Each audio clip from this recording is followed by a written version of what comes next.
Buenas tardes, mis estimados hermanos. Siempre es un gusto, es un placer estar compartiendo con ustedes. Mi oración es que este mensaje hable a su corazón, que el Espíritu Santo hable a nuestras vidas. Realmente cuando yo estaba preparando este mensaje, el Señor pues me habló. Siempre uno es confrontado, uno siempre es la primera persona que es confrontada al escudriñar la palabra, al estudiarla, y el día de hoy pues es una bendición estar compartiendo con ustedes. Mis estimados hermanos, vamos a estar estudiando la segunda carta a los tesalonicenses. Es un mensaje bien básico, es un mensaje claro. Ustedes conocen que a mí me gusta predicar cosas puntuales, directas, fáciles de entender, con términos sencillos, aplicables a nuestro diario vivir. Entonces vamos a estudiar el día de hoy pues esta carta de segunda a los tesalonicenses, segunda carta a los tesalonicenses. A ver, Pablo, el apóstol Pablo, escribió esta carta, y solo para dar un poquito de contexto de lo que estaba pasando aquí, fíjense bien, hay dos cartas. La primera es primera de Tesalonicenses y después segunda de Tesalonicenses. Cuando Pablo escribe esta carta, le escribe a una iglesia joven, una iglesia que llevaba fundada entre 2-3 años. Es una iglesia que tal vez no tenía una gran trayectoria. Entonces era una iglesia, hermanos, con poca experiencia, una iglesia tal vez que le faltaba cancheo, una iglesia de personas que es seguro amaban a Dios, amaban al Señor, querían seguir a Cristo, pero les faltaba esa experiencia que tal vez otras iglesias en aquel entonces tenían. Entonces fíjese bien, en la primera carta a los tesalonicenses, Pablo tenía el objetivo de fortalecer la fe de estas personas. El objetivo de esta primera carta era eso, era fortalecer la fe, animarlos, porque en ese entonces la iglesia estaba siendo perseguida y Pablo les quería animar, ¿verdad? Entonces le da una serie de lineamientos para cómo vivir una vida que agrada a Dios. Y también uno de los objetivos de la primera carta, hermanos, era como advertirle a esta iglesia o darle una serie de lineamientos para ver cómo ellos tenían que vivir en un mundo pecaminoso, cómo tenían que llevar una vida que agradaba al Señor previo a la segunda venida de Cristo. ¿Ok?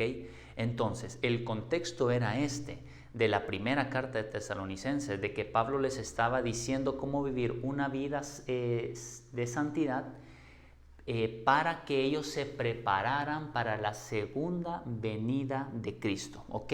Yo creo que ahí estamos claros, ¿verdad? Entonces, en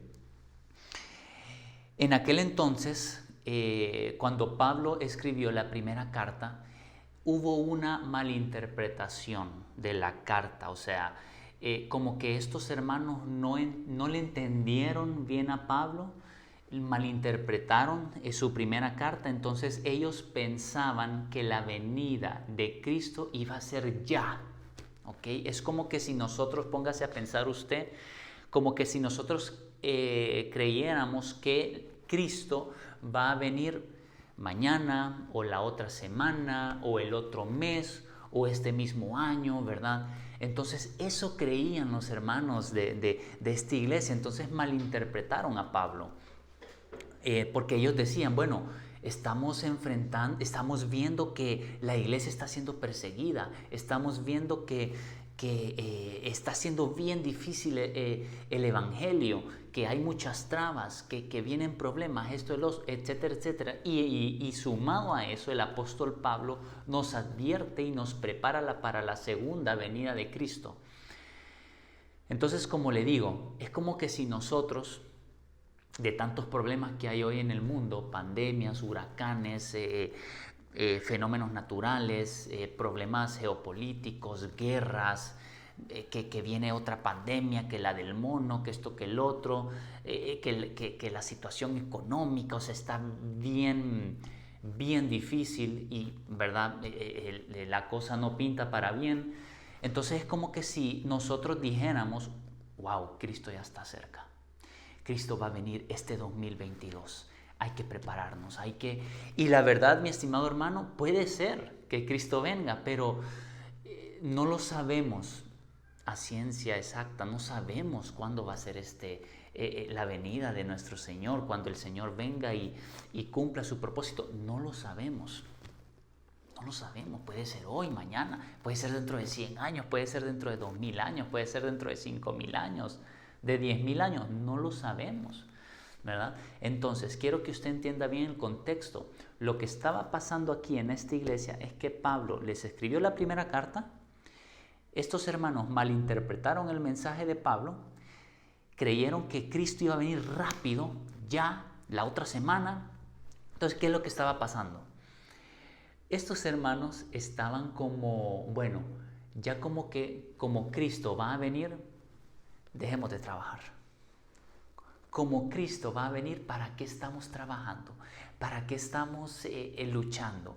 ¿Para qué estamos, mejor esperémonos, esperémonos bien sentaditos, ¿verdad? Relajados y esperemos su llegada. Es más que bueno que ya va a venir, porque ya todo este problema de la persecución va a parar, ya todo este problema va a llegar a su fin, ya no vamos a tener que trabajar, vamos a revivir junto a Él. Y fíjese, mi estimado hermano, que también estos hermanos, esta iglesia estaba tan segura que Cristo iba a venir inmediatamente, que más bien se estaban preocupando por aquellas personas que estaban muriendo en ese entonces. Es decir, si ellos estaban en ese entonces y un primo se moría, un tío se moría, la mamá de alguien se moría, mi hermano se moría, etc., empezaban a tener esos pensamientos de que, híjole, este se murió y qué lástima que se murió ahorita y no va a ver la venida de Cristo. Entonces, sí me estoy dando a entender, esto es lo que pasaba en la iglesia de este tiempo. Entonces Pablo se dio cuenta de esta mala interpretación y por eso es que escribe una segunda carta, que es esta segunda carta a los tesalonicenses, porque Pablo deseaba aclarar este malentendido y deseaba expresarles a esta iglesia que cómo es posible que no estaban trabajando, cómo es posible que estaban holgazaneando, cómo es posible que había mucho chisme. Entonces Pablo en esta segunda carta quería dejar esto en claro, ¿verdad? Entonces, ¿qué más de contexto le puedo dar?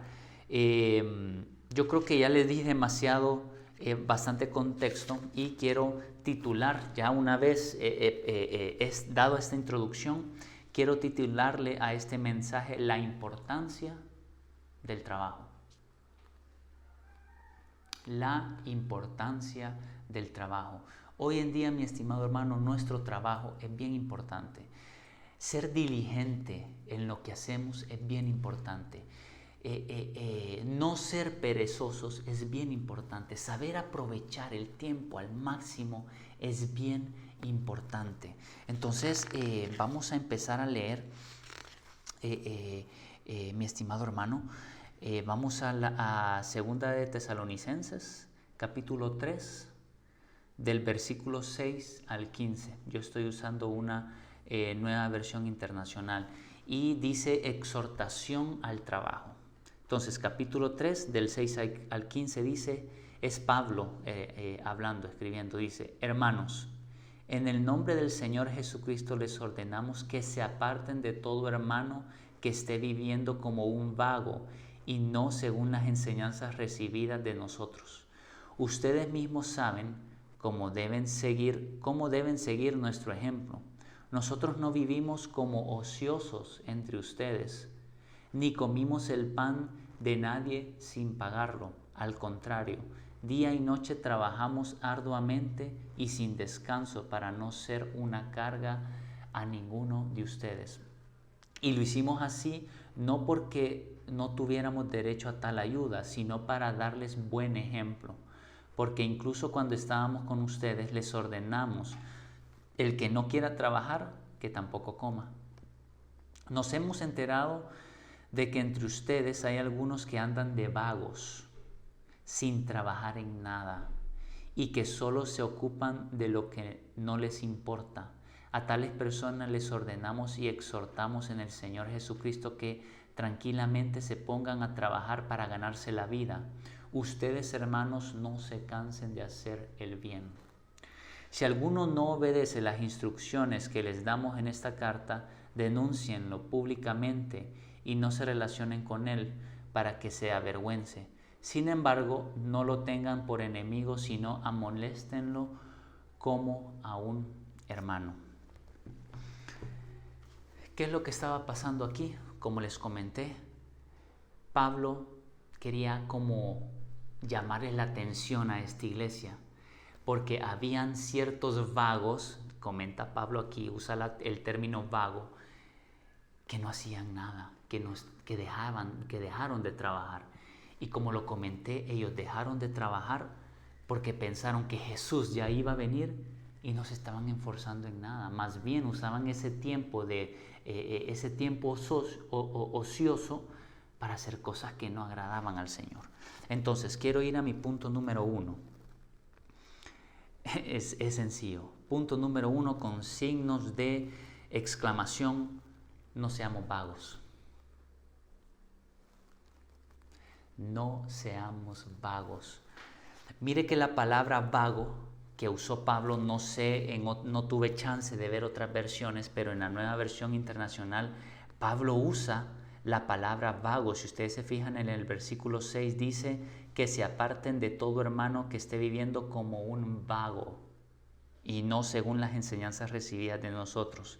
También la palabra vago la usa otra vez en el versículo 11, dice: nos hemos enterado de que entre ustedes hay algunos que andan de vagos, sin trabajar en nada. Hermanos, el Señor no nos llama para ser vagos. Y yo la palabra vago la busqué en el diccionario. Si usted escucha la palabra vago, ¿qué es lo primero que se le viene a la mente? Cuando ustedes, creo, todos estábamos pequeños y nuestros padres nos decían: oíme, este cipote qué vago que es, oíme, no andes de vago. Es como que a mí lo que se me viene a la mente es estar sin hacer nada o estar de allá para acá en la calle, haciendo cosas que no son productivas. Y fíjese que yo lo busqué en el diccionario y encontré 2 definiciones. La primera definición de vago es que tiene poca disposición para hacer algo que requiere esfuerzo o constituye una obligación, específicamente trabajar. Entonces, una definición de vago es la falta de trabajo, la falta de diligencia. La segunda definición que encontré de vago es que carece de oficio conocido. Imagínese usted. Esta iglesia estaban adoptando ser vagos. Había muchos hermanos que estaban siendo vagos, que no trabajaban, que estaban confiados. Jesucristo va a venir pronto, relajémonos. Entonces, mi estimado hermano, hoy el Señor nos llama a ponernos las pilas en ser diligentes, ¿ok? Por eso yo le titulé este mensaje La importancia del trabajo. Hoy en día no seamos vagos, aprovechemos el tiempo. Mire, es tan sencillo. El otro día le estaba preguntando yo a alguien cuántos reels miraba a diario. Y no sé, tiramos un número ahí, 100, 200, no lo sé, ¿verdad? Entonces, ¿cuántos memes miramos a diario? ¿Cuántas horas estamos pegados en Facebook, en Instagram, en TikTok? ¿Cuántas horas estamos pegados a la novela? ¿Cuántas horas estamos pegados a cosas que no nos traen ningún beneficio? ¿Cuántas horas estamos de perezosos? Hermanos, no seamos vagos. Y como lo comenté al principio del mensaje, esto me pegó a mí porque, wow, cuántas horas yo he pasado viendo una serie en la tele que me ha obsesionado últimamente. Cuántas horas, y contando cuántas horas yo paso en la semana, yo me sorprendo. Estaba haciendo ese ejercicio. Entonces, hermanos, hay que aprovechar el tiempo, hay que ser diligente. Pregúntese usted, ¿estoy siendo un vago? Y yo sé que suena fuerte, ¿verdad? Pero Pablo los titula así. Entonces el Señor nos llama a ser productivos. Y no solo en el trabajo, sino que cuántos días hemos dejado pasar por ver reels y memes e invertir todo ese tiempo ahí.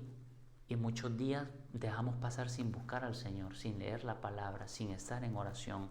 Entonces, mi estimado hermano, hay que aprovechar bien el tiempo. Y eso es lo que Pablo les estaba haciendo hincapié en esta segunda carta a los tesalonicenses.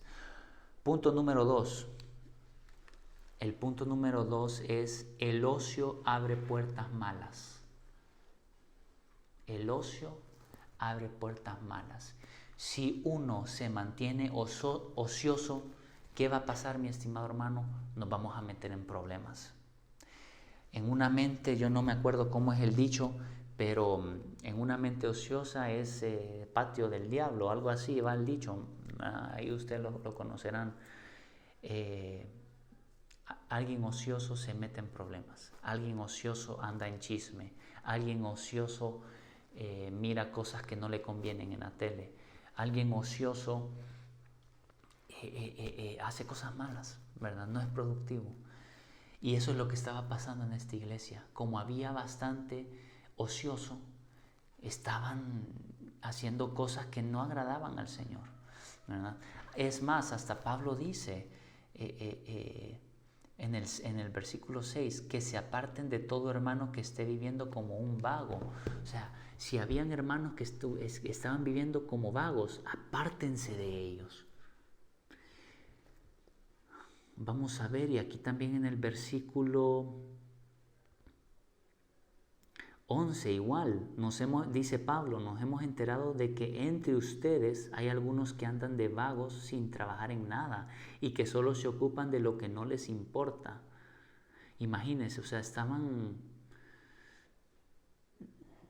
haciendo cosas que no estaban agradando al Señor. Entonces, yo creo que nosotros debemos agarrar este ejemplo para que hoy en día preguntarnos: ¿estaré yo siendo productivo? ¿Estaré yo muy ocioso? Punto número 3. Como hijos de Dios tenemos el llamado de ser productivos. Como hijos de Dios tenemos el llamado de ser productivos. El Señor nos va a pedir cuenta de nuestro tiempo, de nuestras actividades. ¿Qué está haciendo usted, hermano, en su tiempo libre? Que trabaja, excelente. Que tiene un horario de trabajo, excelente. Pero después del trabajo, ¿qué está haciendo? Está viendo mucha novela, está viendo muchos memes, está viendo muchas, qué sé yo, ¿verdad? Seamos productivos, busquemos al Señor, hagamos ejercicio, leamos un libro. Seamos productivos. No sabemos cuándo va a venir Jesús de vuelta, no lo sabemos, pero fíjese que yo estaba poniéndome a pensar, sí, nos debe importar la segunda venida de Cristo, pero esa venida de Cristo nos debe dar igual en el sentido de que qué bueno que venga la otra semana, qué bueno que venga dentro de 10 años. Mientras eso pasa, nosotros seamos fieles al llamado del Señor. Pongámonos a trabajar, seamos productivos, ¿verdad? Entonces, eso es lo que nos está diciendo Pablo aquí en esta carta. Punto número 4 y es el último punto. Vamos a ver, dice, y es una pregunta que les quiero hacer. ¿Se puede estar cansado de hacer el bien? Qué interesante. ¿Se puede estar cansado de hacer el bien? ¿Y por qué les pregunto esto? Porque imagínense qué súper interesante está el versículo. Vamos a ver qué versículo es. El versículo 13 dice, ustedes hermanos, no se cansen de hacer el bien. Imagínense qué interesante lo que dice Pablo. Ustedes hermanos, no se cansen de hacer el bien. ¿Será que una persona se cansa de hacer el bien? ¿Usted hermano se ha cansado de hacer el bien? ¿Se ha puesto a pensar eso? ¿Y qué es el descanso de hacer el bien? Ser neutral o hacer el mal, me estoy dando a entender. Esa frase me dio mucho que pensar. Y es Pablo exhortándonos a esta iglesia de aquel entonces y a nosotros, no nos cansemos de hacer el bien. Y fíjese que antes de estos versículos, en el capítulo 2 de esta misma carta, el título dice exhortación a la perseverancia. Y es que Pablo también en esta carta quería exhortar a estos hermanos a que perseveren. Me estoy extendiendo un poquito, pero téngame paciencia. No nos cansemos de hacer el bien. ¿Qué es hacer el bien? Buscar al Señor, leer la palabra, estar en oración, caminar en santidad, amar al prójimo. Y es bien interesante, entonces uno sí se puede cansar de hacer el bien, porque Pablo aquí lo está diciendo. No se cansen de hacer el bien. Cerrando este tiempo, aprovechemos al máximo el tiempo antes de la venida de Cristo. Estos hermanos estaban confiando.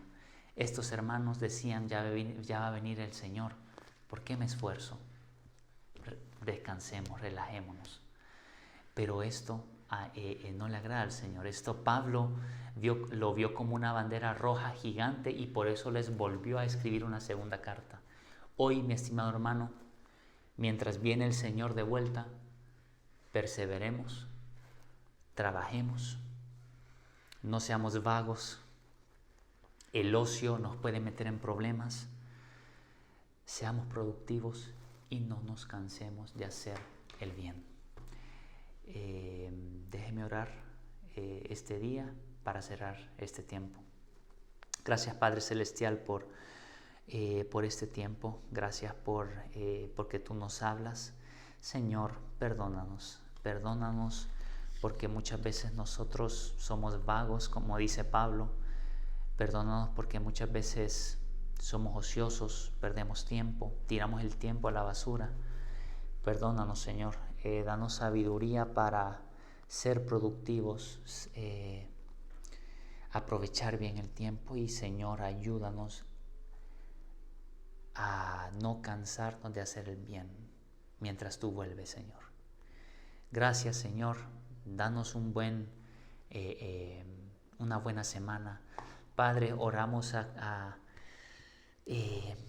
por la economía, Señor. Oramos por la economía de este país, que se levante, que tengamos trabajo, que no nos falte el pan en la mesa, que no nos falte el trabajo, Señor, y abre puertas, Padre Celestial. Todo esto te lo pedimos en el nombre de Jesús. Amén.